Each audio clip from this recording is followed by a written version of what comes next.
Si on peut dire qu'aujourd'hui, la CGT ne finance plus des films comme elle en finançait du temps de la Marseillaise de Renoir, en revanche, il y a toujours un travail qui est fait par les comités d'entreprise avec des grands photographes. Aujourd'hui, Sébastien Salgado, comme autrefois Willy Ronis, par exemple.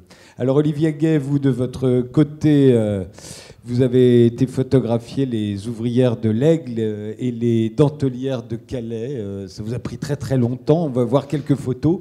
Qu'est-ce que vous voulez nous dire avant de...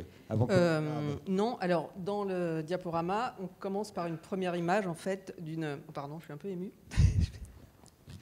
Ça va passer, c'est les premières secondes. J'ai pas le verbe aussi facile que les gens qui étaient là avant. Rapprochez bien le micro de... D'accord.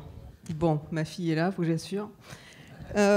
Donc la première image en fait, c'est une image d'une femme que j'ai photographiée lors d'un piquet de grève dans une petite... Voilà, une toute petite usine dans un village de l'Orne, en Normandie, là où nous venions en fait juste d'emménager avec mon mari. Et c'est l'image qui m'a donné envie finalement de m'intéresser aux personnes qui vivent, comme disait tout à l'heure Bruno, près de moi, mes voisins, les gens qui m'entourent et que finalement je ne connaissais pas. Et donc quand on quitte la ville et qu'on arrive à la campagne, on se retrouve dans un grand vide. Il n'y a plus personne autour et que donc du coup aller voir les gens, c'était forcément aller aussi sur leur lieu de travail. Donc j'ai cherché une petite usine qui accepterait que je revienne.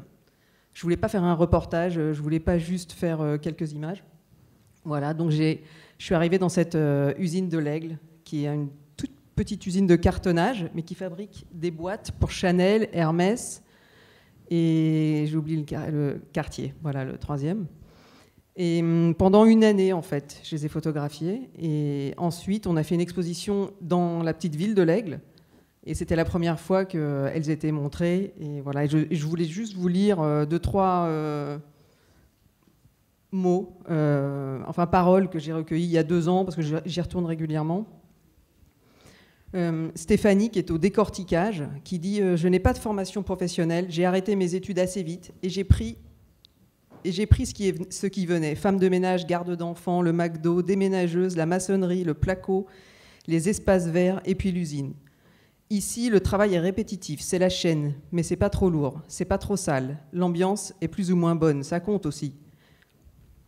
Ici, le travail n'est jamais le même. Ce sont toujours que des boîtes, mais chaque boîte est différente, chaque client est différent. Et après, c'est l'habitude. Notre œil apprend à voir des choses qu'on n'aurait pas imaginées avant.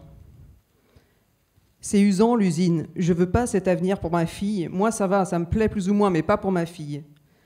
Le regard des femmes est plus critique que celui des hommes. Je sens plus le jugement de leur part. Les femmes, elles, vont plus loin dans le détail.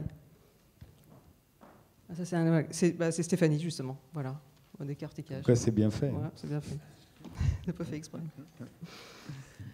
Après l'Aigle, vous allez voir, je crois, quelques images des dentelières d'Alençon, parce que donc j'ai photographié aussi les 7, elles sont 7 maintenant, à être fonctionnaires et donc payées pour entretenir un savoir-faire ancestral qui ne se... C'était, voilà... transmet uniquement en fait, oralement au sein de l'atelier national du Point d'Alençon. Et voilà, donc j'avais vu un petit article de presse qui disait que l'atelier était exceptionnellement ouvert au public parce que c'est vraiment un endroit assez privé, secret. Donc j'ai senti derrière ce petit article qu'il s'agissait en effet d'un lieu secret et c'est ça qui m'a attirée en fait. Voilà. Et les dentelières d'Alençon sont des femmes de poigne. J'ai plus galéré pour les photographier que quand j'ai fait des photos bien avant sur des femmes prostituées ou... Enfin, vraiment, quoi. Elles ne voulaient pas du tout montrer leur image. Donc là aussi, je suis restée très longtemps. Je suis revenue souvent. Et ce que vous voyez maintenant, ensuite, c'est les dentelières de Calais. Donc là, on est dans la dentelle mécanique, l'industrie... Rien à voir, un autre savoir-faire industriel cette fois, et en déclin. Et voilà, et aujourd'hui, on parle plus de Calais pour ce savoir-faire, on parle de Calais pour d'autres choses, évidemment. Mais je pense que c'est quand même aussi important de revaloriser les lieux, les personnes, les histoires, par rapport à des choses qui sont belles, quoi.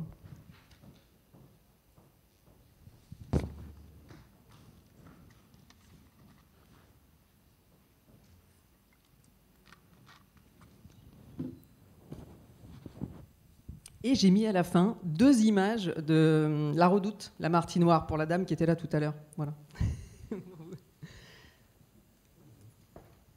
Et ça, c'est Madame Noyon, c'est la patronne, la femme du patron, chez Noyon, à Dentelle de Calais. Je me suis dit, je vais quand même aller voir les patrons pour voir un peu qui est derrière tout ça, parce que voilà la Martinoire. Donc cette dame qui s'élève dans l'espace pour aller chercher les vêtements qui sont stockés, c'est absolument incroyable, quoi. C'est Disneyland un peu. Hein. Voilà, merci.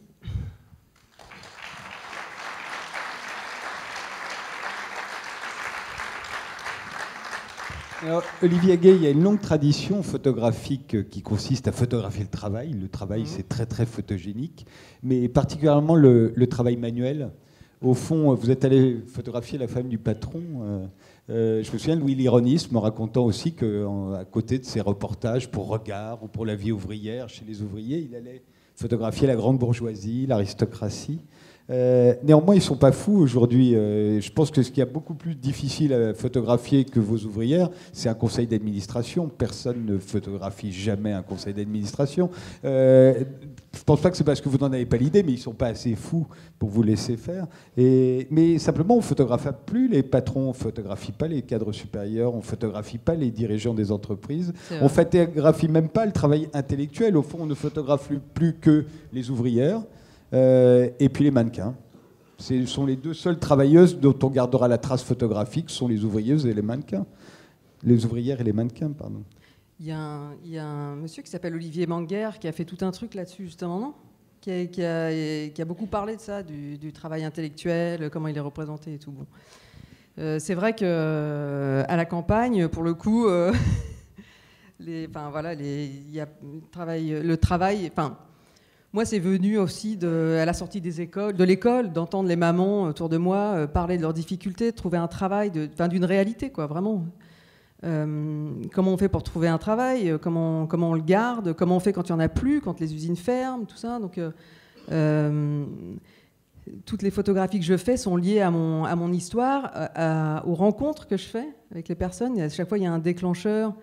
Il n'y a pas eu tellement de rencontres avec des dirigeants, des conseillers, voilà. Mais peut-être qu'un jour, voilà. Tout à l'heure, on discutait avec Françoise de peut-être la possibilité de faire quelque chose sur son univers, qui n'est pas a priori un univers visuel vers lequel j'irais, mais comme disait Robert Guédiguian tout à l'heure, je crois que tout est photographiable. Il y a des formes qui sont différentes à trouver, à chercher. Ce qui m'intéresse aussi, c'est de trouver des nouvelles formes, d'expérimenter des choses. Donc pourquoi pas, ouais, ça peut être. Mais après, il faut qu'il y ait un moteur derrière. Il faut qu'il y ait une vraie raison. Enfin, il faudrait qu'il y ait une raison. Voilà, George Orwell, il disait ça. Moi, s'il n'y a rien derrière qui motive, s'il n'y a pas le sentiment de défendre une cause, d'une injustice, d'avoir un truc à so what, quoi, comme on dit. Il y a l'injustice qui consiste à ce qu'on ne représente jamais ceux-là. les autres. Ouais. Alors, si, la bourgeoisie, on la représente quand elle s'amuse, quand elle se distrait, mais pas quand elle travaille. C'est vrai. Les grands photographes des années 30, 40, 50 français n'allaient pas photographier tellement, à part quelques exceptions. L'Artigue, il a photographié beaucoup son univers, quoi. Effectivement. Mais toujours dans la distraction. Jamais. Le loisir, la société de loisirs. Ouais, pas à l'usine. Non, pas à l'usine.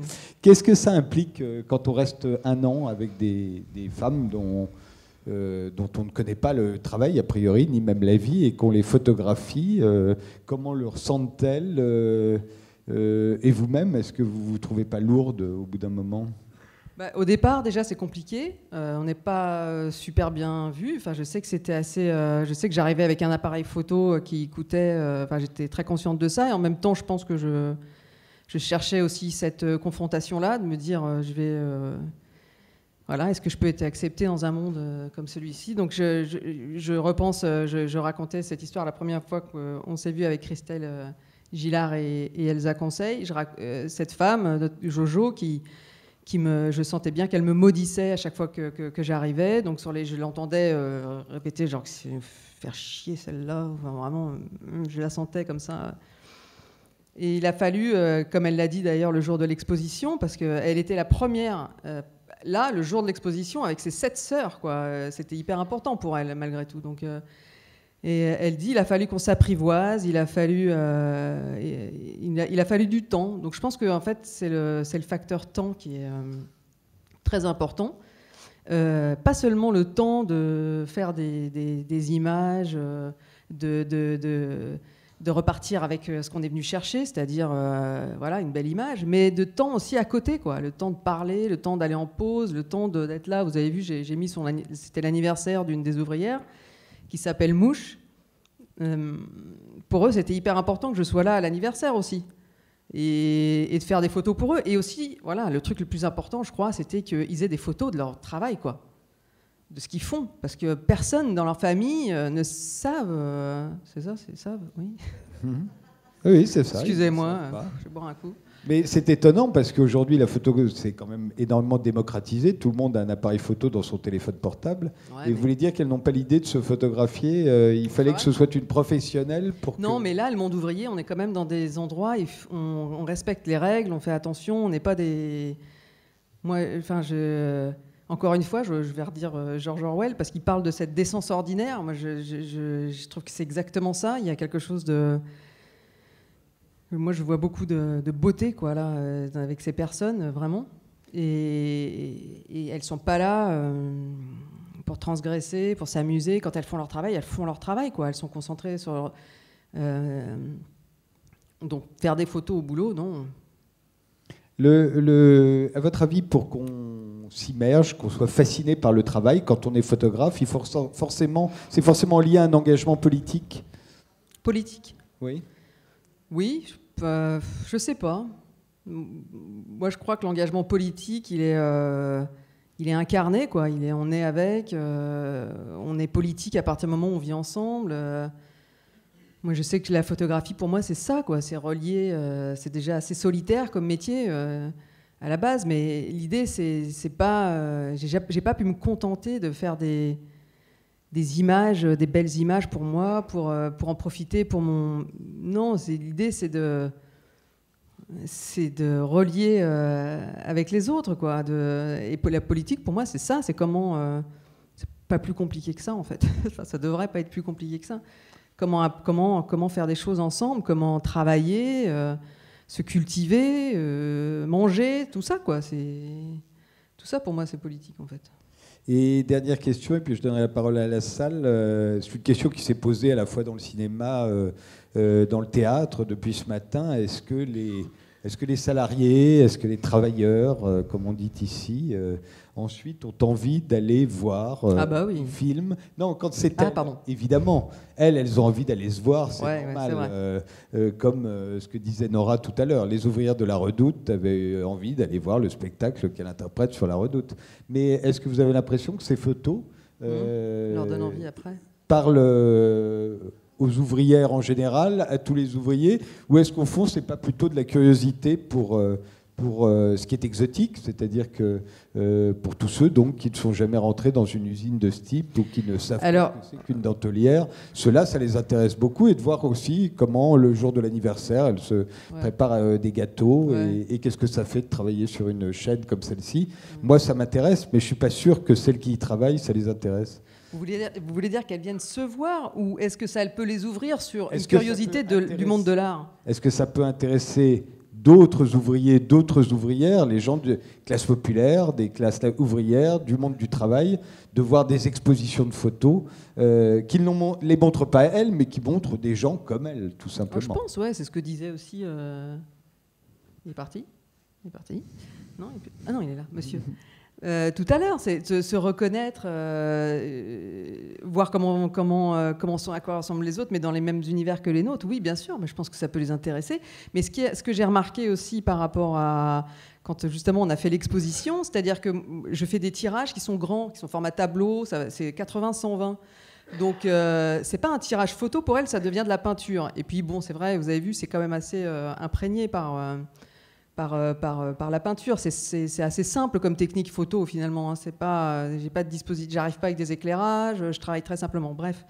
Mais donc elles ont découvert ça, une certaine. Ça les magnifie. Oui, et là, elles prennent conscience alors ce que j'ai beaucoup entendu ce matin, c'est pas pour nous, c'est pas. C'est incroyable. Nous aussi, on peut être belle, quoi. Nous aussi, on peut être en table. Nous aussi, on peut exister dans l'art, parce que avec nos petits moyens et voilà, dans un petit centre culturel de l'Aigle, c'est accroché avec des chaînes, etc. Mais n'empêche que cette expo, elle avait de la gueule et ça les a magnifiés. Ouais. Et donc du coup, ça les ouvre aussi sur. Je pense qu'elles regardent la photographie ou l'art ou la peinture peut-être, je sais pas d'une autre manière, mais en tout cas, elles se sentent plus concernées par ça. Je pense que c'est en allant les voir. En créant ces passerelles aussi qu'on peut intéresser les gens. Après, personne ne m'a jamais commandé ça. Hein. Moi, j'y suis toujours allée dans ces endroits-là avec mes économies. Voilà, c'est des maigres économies pour. Je faisais en plus mon travail de commande, de photographe. Après, au fil du temps, j'ai eu des bourses aussi d'État ou d'aide individuelle à la création, des DRAC, des choses comme ça. Mais je veux dire. La question des comment faire de l'art dans ces endroits-là, elle est venue de ma propre initiative en allant frapper aux portes. Voilà. Et après, il fallait faire attention que ce ne soit pas de la com non plus pour les patrons. Ça, c'est toujours la bataille.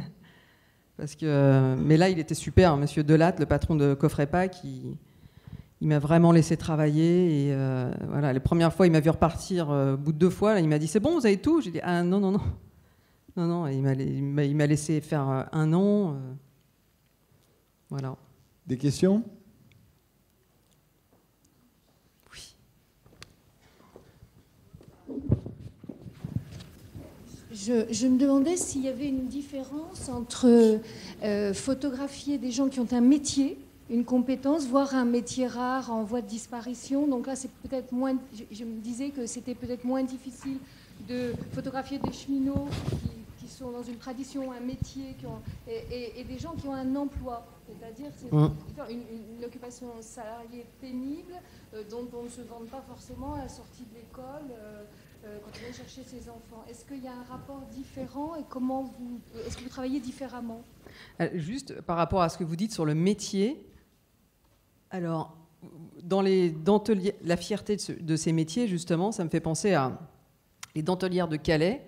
Ce qui m'a intéressé dans les dentelières de Calais, c'est que les emplois ou les métiers sont répertoriés par nom. Alors on parle de la huileuse, vous connaissez? De l'ourdisseuse, de la raccommodeuse, de la brodeuse, et tout ça. Voilà. À la base, ces femmes, elles ont été formées pour chaque métier. Mais du fait du déclin de l'industrie de la dentelle, etc., on leur demande d'être polyvalentes, de passer un jour ourdisseuse, et puis brodeuse, et puis machin. Et moi, j'ai photographié une femme, je me rappelle, à un poste qui, à la base, n'est pas le sien. Et c'est vrai que je voyais c'est cette femme qui a l'air assez... qui est très mélancolique devant cette bobine, ce tourdissage, là, ça s'appelle d'ailleurs, et qui m'a révélé qu'en fait, elle était raccommodeuse, et que son vrai métier, c'était raccommodeuse. Donc il y avait cette fierté vraiment pour elle de parler de son vrai métier et non pas, voilà. Mais après, j'ai pas répondu à la question, si. Non, mais je peux aider à y répondre par rapport aux emplois. C'est que j'ai vu des travaux photographiques qui ont été faits sur les coursiers, par exemple. Ouais. Coursier, c'est pas vraiment un métier, c'est un emploi, mais ça peut devenir un métier quand on le fait très très bien, et donc très très vite, et ça donne des photos extraordinaires. Et puis dans les fast-food américains aussi, j'ai vu des travaux photographiques où là c'est plutôt des emplois, on peut pas dire que... Et des travaux photographiques splendides. Je pense que ça dépend surtout du photographe, plus que du métier ou de l'emploi, ça dépend du photographe. Non, je parlais du rapport du photographe avec les employés. Avec les employés, parce que c'est vrai que les gens qui ont une vraie compétence, avoir une photographie, c'est pas le cas de votre travail, mais de type quasi-ethnographique qui peut faire souvenir sur la cheminée du salon, c'est une chose. En revanche, je pense que mon père aurait aimé être photographié comme ferronnier d'art dans son métier qu'il avait appris, etc., dont il était très fier. Je crois qu'à la fin de sa vie, comme OS chez Vachette, il n'aurait pas du tout voulu être photographié. Parce que vous parliez donc voilà, parce que c'était pas la même mémoire. Oui, mais non, je crois pas, parce que en tout cas, c'est ce que je ressens quand je suis toujours là pour essayer vraiment de rendre de trouver une image digne des personnes que je photographie. Et même dans un métier laid, je crois que j'y arriverai. Parce que j'ai tellement envie d'y arriver que forcément, quand on a envie, on y arrive. Donc, et je pense qu'ils le sentent, ça, les gens, quand je suis en face d'eux. Et je crois qu'on peut transformer vraiment ça. Quelque chose a priori moche, qu'on trouve moche et qu'on regarde moche, si on arrive à changer des petites choses dans nos regards, on peut voir les choses d'une autre manière. Enfin, il y a eu de très beaux travaux photographiques sur les abattoirs, par exemple. Ah ouais. Comme quoi. Exactement. Autre question? Tout le monde a faim. À gauche. Je passe à la fin. S'il vous plaît.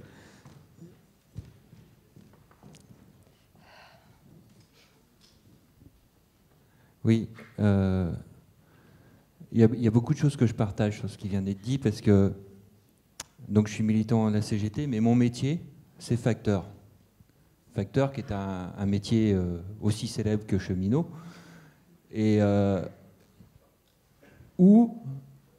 qui a été vu au cinéma, où il y a eu des écrits au cinéma, que ça part de Jacques Tati jusqu'à Kevin Costner. Les écrits, on est allé jusqu'à Bukowski. Et on était photographiés, nous les facteurs. On était présents dans des pièces de théâtre. Et l'artiste, l'auteur, a quelque part redéfini notre métier. La place du facteur dans la société a été définie en particulier par Jacques Tati, par le cinéma a dit combien de fois j'allais sonner quand j'avais à recommander. Et de photographier, de parler du travail par le regard de l'artiste, on modifie ses codes de métier, parce qu'un métier c'est ça. Un métier c'est un collectif. C'est un collectif qui a créé ses propres valeurs, qui a dit ça c'est un métier bien fait, ça c'est du bon boulot, c'est ce collectif qui l'a créé. Et de photographier le travail, d'en parler, que l'artiste s'intéresse au travail, c'est le modifier ce travail, et c'est surtout, et c'est important pour moi avec les mutations actuelles, c'est que ça lui donne du sens. L'artiste m'aide à donner du sens à mon travail. Et je crois que l'enjeu de l'artiste qui va y avoir, c'est que le travail est en mutation, de nouvelles technologies arrivent, et c'est quel regard va avoir l'artiste pour donner du sens à ce que le travail va devenir. Parce que je suis sûr que le travail ne va pas disparaître, contrairement à ce que certains prétendent. Je crois que c'est tellement bien dit, il faudrait terminer là-dessus, parce que ça a été un parfait résumé de tout ce qui pouvait être dit au cours de cette table ronde sur le rapport de la culture et du travail. Vous avez dit ça mieux que personne.